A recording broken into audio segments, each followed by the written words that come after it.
ಒಂದೊಂದು ಕಲ್ಪನೆ ಪರಿಕಲ್ಪನೆಯ ಮನಸ್ಸು ಇರುವುದು.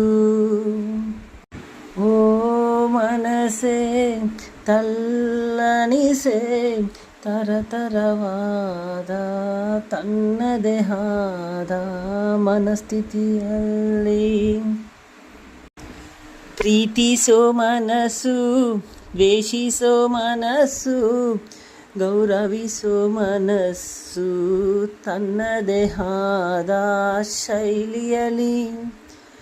ಹಣವು ದೊಡ್ಡದು, ಗುಣವು ದೊಡ್ಡದು ಎನ್ನುವ ಮನಸ್ಸುಗಳಿರುವವು. ಕೆಟ್ಟತನದ ಒಳ್ಳೆತನದ ದೈವದ ಗುಣಗಳು ಚಿತ್ರ ವಿಚಿತ್ರಗಳ ಮನಸ್ಸಿನ ನಡುವೆ ಕೋಟಿ ಜೀವರಾಶಿಗಳು. ಪಾಪ ಪುಣ್ಯ ಕರುಣೆ